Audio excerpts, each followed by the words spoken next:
Hi friends, అందరూ ఎలాగున్నారు? మనం వచ్చేసరికి టీఎస్‌డిఎస్సి ఫైనల్ కీ కోసం ఇంకా రిజల్ట్స్ కోసం వీడియో డిస్కషన్ చేయబోతున్నాను. సో మీకు ఫైనల్ కీ ఎప్పుడు రిలీజ్ అవబోతుంది, అదేవిధంగా రిజల్ట్స్ కూడా ఎప్పుడు రిలీజ్ అవుతాయని చెప్పేసి మనకైతే మాత్రం ఒక ఇంపార్టెంట్ అప్డేట్ అయితే వచ్చింది. సో ఇంకా మన ఛానల్ ఎవరైతే కొత్తగా వచ్చారో వాళ్ళందరికీ హాయ్ ఫ్రెండ్స్. మన ఛానల్లోని ఏపీటీఎస్ నుంచి వచ్చిన ప్రతి గవర్నమెంట్ జాబ్, ఇంకా ప్రతి గవర్నమెంట్ అప్డేట్ స్కీమ్స్ అన్ని కూడా డిస్కస్ చేస్తాము. సో ఎవరెవరైనా సరే, ఎవరైతే ఏపీలో కానివ్వండి, టీఎస్లో కానివ్వండి ఉన్నట్లయితే ప్రతి గవర్నమెంట్ అప్డేట్ గురించి మీరు తెలుసుకోవాలనుకున్నట్లయితే ఖచ్చితంగా ఛానల్ సబ్స్క్రైబ్ చేయండి. సబ్స్క్రైబ్ చేసి బెల్ నోటిఫికేషన్ ఆల్లో పెట్టుకుని వీడియో లైక్ చేసినట్లయితే ప్రతి అప్డేట్ కూడా మీ వరకు తీసుకొస్తాను.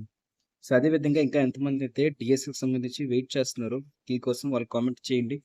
ఇంకా డిఎస్సికి సంబంధించి రిలేటెడ్ డౌట్స్ ఏమైనా ఉన్నా సరే మీరు కామెంట్ సెక్షన్లో కామెంట్ అయితే చేయొచ్చు ఫ్రెండ్స్. ఇక టాపిక్లో కానీ వెళ్ళినట్లయితే మనకి నిన్నైతే మాత్రం ఫైనల్కి అయితే రావాలి. చాలా పెద్ద న్యూస్ పేపర్స్లో కూడా మనకి తెలంగాణ డిఎస్సికి సంబంధించి ఫైనల్కి అయితే రిలీజ్ చేస్తారని చెప్పేసి ఆర్టికల్లో అయితే వేశారు, కానీ నిన్నైతే రిలీజ్ అయితే అవ్వలేదు. ఎదురుండగా మనకి ఏ రోజు ఈ ఫైనల్కి వస్తుంది, అదేవిధంగా ఏ రోజు హాల్ టికెట్ అనేది అదే మనకి రిజల్ట్స్ అనేవి రిలీజ్ అవుతాయని చెప్పేసి అడుగుతున్నారు. సో ప్రెసెంట్ నేను చూస్తున్న టైంకి అయితే మాత్రం ఎలాంటి రిజల్ట్స్ అయితే రాలేదు. చూస్తున్నారు కదా ఆన్లైన్లో. సో మనకి ఇది వచ్చేసరికి ఇవాళ సాయంత్రం కనుక రేపు సాయంత్రం కానీ మనకైతే మాత్రం ఈ అయితే రిలీజ్ అయితే అవుతుంది. అదే 2 days లో మనకి రిజల్ట్స్ అయితే. Thank you friends, bye.